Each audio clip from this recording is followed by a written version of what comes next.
The first card you have for your past is the Ten of Pentacles.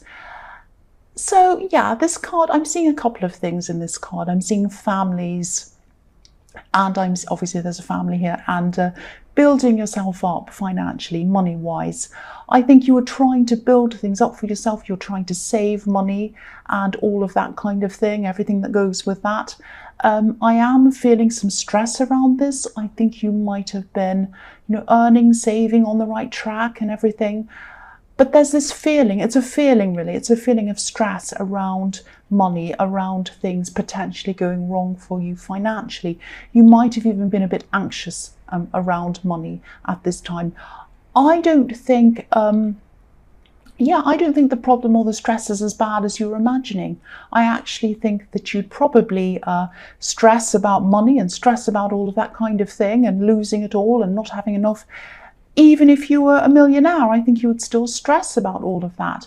But yeah, I keep on seeing things weren't as bad as you thought or felt. It probably is more of a feeling that you are getting, this kind of uneasy feeling. And I think you will have some financial ups and downs. I'm not going to say that everything's going to be perfect for you, but I'm not seeing any great, big, huge problems for you. And nothing that you can't manage. You might have an extra expense or whatever. And I think sometimes when you have these one-off extra expenses, it kind of sets you off onto this kind of stressy thought pattern. But there's no point in doing that. It doesn't mean that you're going to kind of lose everything financially. Maybe you've had some serious financial ups and downs in your past, or maybe when you were growing up, and you always fear losing everything. It might be that.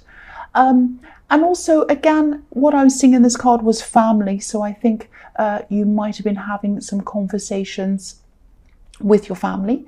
And I think these conversations might have been about your job, money, finances, same kind of thing that I was seeing before.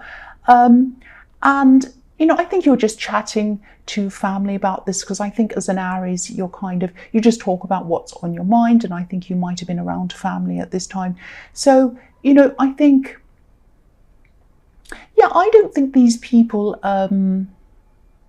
totally understood what you're feeling around money. I don't think they understood you.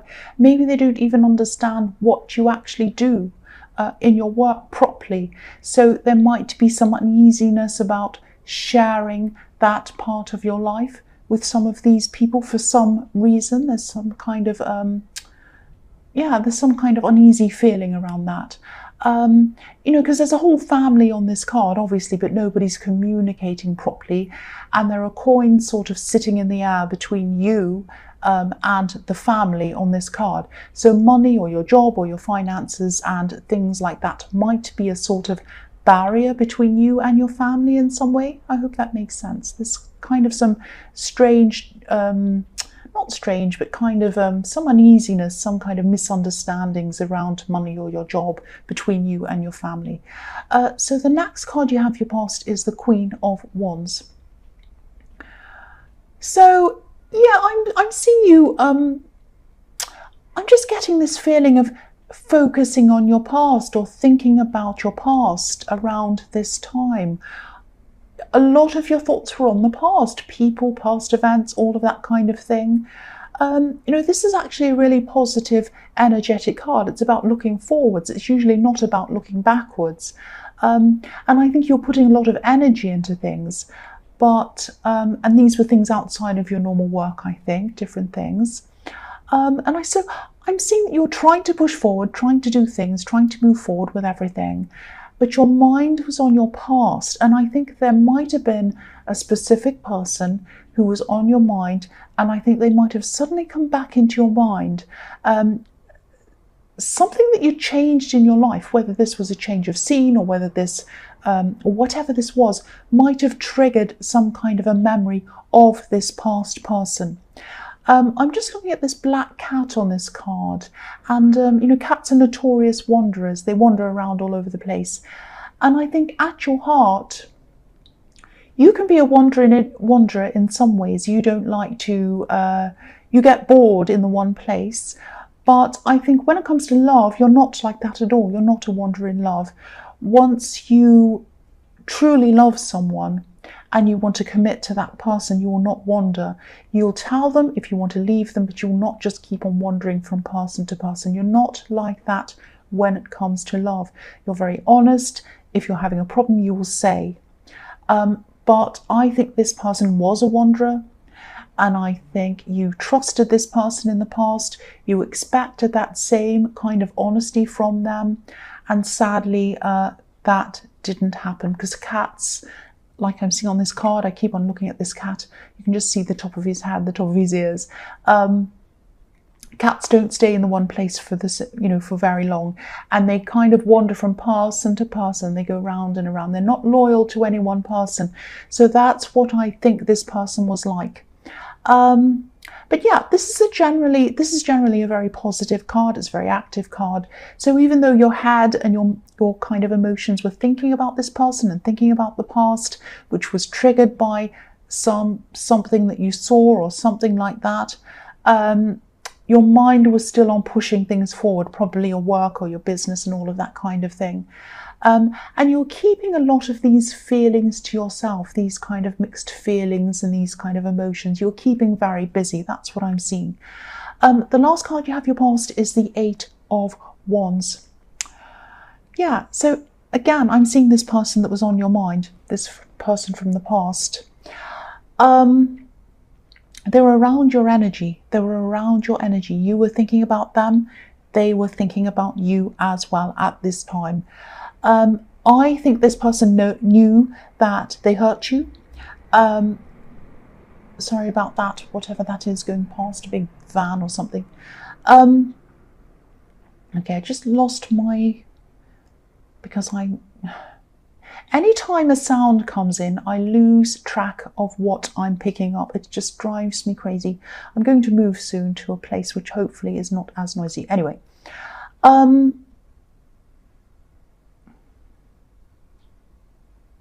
yeah, okay, this is what I'm seeing in this card. They hurt you in the past, and they know that. They also feel that you might have hurt them as well. Whether you did, whether you didn't, I don't know. That's how they were feeling.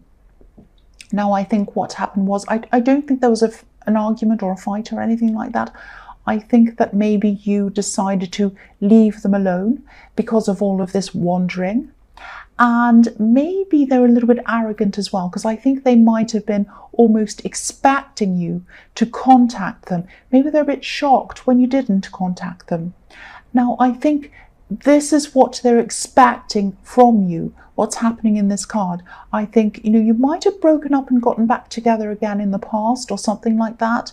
And maybe what happened last time when you broke up or whatever, you contacted them. You were kind of calling them, talking to them. Oh, I want to get back together. Are you okay? Or something like that, or just talking. They were expecting that to happen this time, and it didn't happen. It didn't happen, and they were just sitting back waiting for it to happen. They were very arrogant in that way, and it did not happen. Now, just because you weren't contacting them doesn't mean that there were no feelings there. I think you did have feelings for them, and I think you probably still do have some feelings for them. Don't be angry, that's what I'm seeing. But your mind was determined not to do what they're expecting. It was like, who do they think they are? They expect me to just contact them again. I'm not going to this time. Forget it. That's the kind of thing I'm seeing in that. Okay, so the first card you have for your present is the Knight of Cups. So yeah, this person's still really in their head. Now, I'm seeing a few mixed up things here. I'm seeing that they have either contacted you already or they're going to soon. They're thinking about it, they're in two minds about it, they're stressing about it, they're backwards and forwards, they're worrying about what your reaction is going to be. Now, if they already contacted you, they were doing this worrying before that. But I think even after they contact you, they're going to be worrying, and they might contact you again after that. Because what I'm seeing is they're coming in with some kind of a message to you. And it's funny because I accidentally said message instead of leave a comment when I was doing an introduction. It's really funny. So I think they are coming in with a message for you. Now, it's a kind of a crazy message out of the blue. I think you might not have spoken to them for a long, long time, and they're coming in and they're saying, hey, how are you? What about this? Or it's something really crazy and out of nowhere, or really weird. And you're kind of opening up the message and you're saying, what? First of all, why are they contacting me now? What is this about? What do they want? And secondly, what on earth is this about? This is crazy. So that's the kind of thing that you're thinking. And so they're worrying and worrying and worrying and stressing about contacting you. Then they finally do, and they say something crazy and they can't take it back. And then they worry about that. So that, I shouldn't laugh because they're really anxious about this. So that's what I'm seeing. Now, I'm not seeing whether you are contacting them back or what you're going to do about this, but you are looking at this message and you're saying, what is this? What is that? This is crazy. That's what I'm seeing. So the next card you have for your present is the King of Pentacles. So yeah, again, obviously this is about the money thing, about your money stress, about your stress around money. Again, you don't have to stress as much as you think you have to. You really, really don't. But I think, again, no matter what I say, you're going to, because, you know, a part of what drives you, I think, a part of what drives you forward is that worry.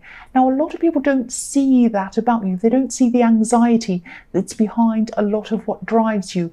You're a very, very deep thinker. People don't see that. And you're a very deep worrier as well. People don't see that either. And yeah, I don't want to make this all into money, but I think that, you know, to look at you on the surface, people think that you're successful, and you are, but nobody sees this stress that sort of keeps you stuck in one place in a way. It's kind of like, it's really strange. I hope this is going to make sense. I'm going to try and explain what I'm seeing here. Part of you likes being where you are because you know that you can keep on making a certain amount of money where you are. But another part of you feels a bit stuck where you are as well. So it's like, I want to keep doing this. I want to be where I am. I know this is going well. I know I have the potential to grow where I am, but I don't want to be on a treadmill. I want to do something different. I want to do something new. So there's a part of you that wants to move on to other things, but then there's a worry of maybe losing out financially, and you might be kind of thinking, I'm stuck on this treadmill. I want to do new things. If you look at this king, he's kind of, obviously he's a successful man. He has everything he needs. He's the King of Pentacles, but he's stuck there. He's got these great big heavy robes around him, and he has a lot of, you know, vine leaves all over him, kind of dragging him down, kind of pushing him down. He can't get up. Everything's so dark and heavy and he can't move. Now, he's successful where he is, but he's kind of stuck where he is as well.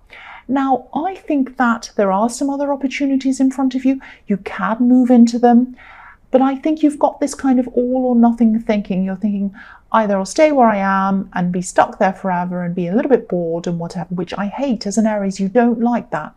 Or move into a new things where there's all this uncertainty and I'm afraid and all of that. Now, it doesn't have to be like that. You can gradually move into new things. You can stay where you are and try to start new things slowly and gradually and see how it goes and just test things. If they don't work, then you can go back to where you are. If they do work, you can kind of gradually move into them. Don't worry. Don't think of all or nothing. And yeah, you hate the stuck feeling. I keep on feeling that stuck feeling. So don't think of it as all or nothing.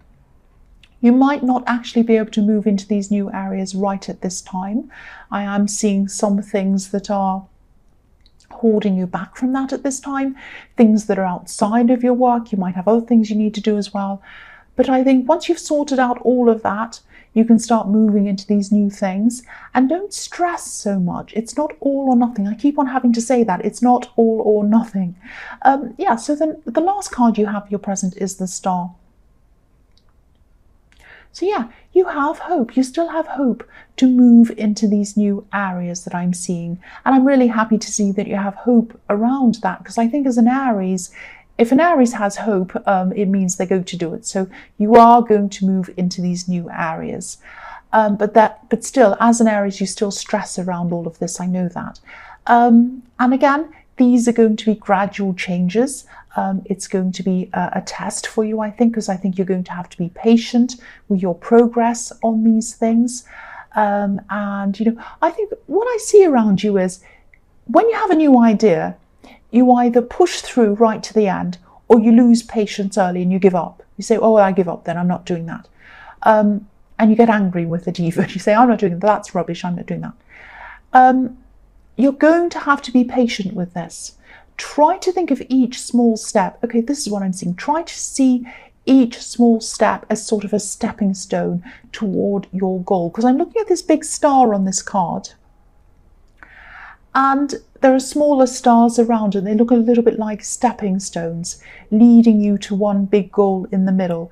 So if this is resonating with you, it might help for you to think about each stepping stone as like a mini goal for you to reach. So you're not kind of bored and sitting there and saying, oh, I'm never going to reach this big goal. Just think about each little goal and say, well, I've reached that. Okay, so now what's the next thing I have to achieve? Okay, the next step and the next one.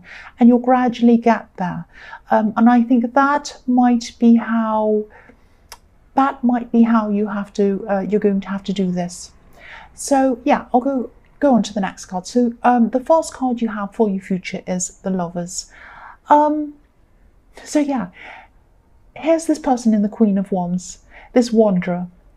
Now they're definitely going to contact you. I'm seeing that again and again. This person is going to contact you. Either they have already, this is in your future, or they're having a lot of angst, a lot of anxiety around this again. This card can be about choices and obviously being in love. So they do have a lot of feelings toward you. They do have a lot of emotion toward you, but they're really stressed. They have these choices to make. And again, I'm seeing the same thing. They're admiring you. They're looking at you, probably looking at you online to see whether you're with someone else or whatever you're doing. And they are contacting you. They're going through this thing, should I, shouldn't I, should I, shouldn't I? They are contacting you. They're going to leave you this kind of weird message out of nervousness, I think. Probably they're going to be nervous. And then they're going to look at the message and say, what have I done? What have I done? It's like that old movie, really, really, really old movie in the 90s, I think, Dirty Dancing, when she walks in and says, I carried a watermelon. And then she's like, what did I say? It's like, it's I carried a watermelon. They're going to message you and say something a bit kind of crazy. I'm laughing because it's so crazy. And they're not going to be able to take it back. And then, oh my God, what have I done? I'm going to have to message again and say something to kind of say, well, I'm sorry I said that. I didn't mean that or something. So it's going to be like that. I'm laughing because it's just so crazy. I keep on seeing this. So that's why you're opening this message and you're saying, what is that? What?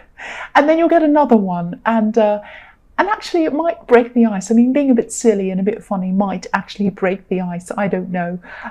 You might be actually angry with this person. I don't know. But that's what I'm seeing with that again. I'm seeing a similar thing again.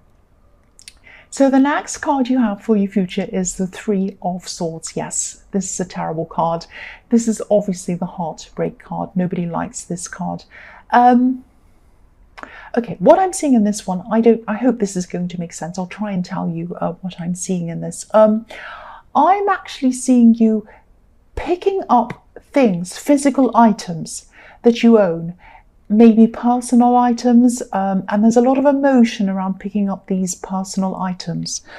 I'm seeing a lot of memories or old feelings around these actual items, and maybe this is why I was seeing family in the Ten of Pentacles, because maybe you're picking up things from family, but they're from people who you've known for a long time, and they might have some of your things, and you're picking up these things. You're having to either pick them up or divide them up, and there's a lot of kind of, that's mine, no it's not, that's yours, no it's not, that's mine, and memories around the things, looking over the actual physical things and saying, oh, I remember that time and I remember this time. And then there's a lot of kind of, no, that's mine, that's yours, and hurt feelings around things. So there's a lot of sad energy around this. when you're picking up these physical things, I think if this is resonating with you, I think what you're going to have to do around this is, because I know you have to do this, you actually have to pick up these things. It's something you have to do. So I think you're just going to have to do this, pick up the things, get in, and then leave. And be very polite, say the bare minimum, and then leave. Because I think there is someone around this, probably whoever you have to pick these things up from, who might try to drag this out and have an argument or feel sad or have a conversation that kind of drags things out and makes it kind of difficult and hurt and all of that. So what you're going to have to do is just get in, be polite, get the things you need and say bye-bye, thank you, and then leave. I think that's the only way you're going to have to deal with this if this is resonating with you. So the last card you have for your future is the Moon. Yes. Yeah, again, I'm seeing this person who either has connected with you, given you this crazy message or sent this crazy message, or they want to connect with you. There's a lot of fear around this. Maybe that's why they're sending you the crazy message, because they're afraid, they're nervous, they're afraid, they're in their head, they're worried, they don't know how you're going to respond to them. And when they send this message that they're really stressed about, they're really worried about what to do after that. So they think you might be angry as well. I'm seeing that again. If you look at the lobster on this card, he's kind of coming out of this dark water. I'll move that up so you can see. So there's a lobster coming out of the dark water, and he's trying to climb up this hill. He's hesitating, he's afraid, but he knows that he has to. He can't go back. He has to move forward. He knows he has to walk past this angry dog and this wolf who's barking and howling and all sorts of horrible things. He has to keep walking. He's compelled to keep going up the hill. So this person is compelled to talk to you, to message you, even though they know that you might be angry, you might be upset with them, you might be afraid. They tried to leave it to you to contact them. You didn't do that. So they're going to have to contact you more than once. That's what I'm seeing. They're afraid, but they're kind of compelled to do that. That's what I'm seeing. So either they've contacted you for a first time and they're doing it again in the future, or they haven't started doing this yet, but they will. They are going to contact you. That's what I'm seeing.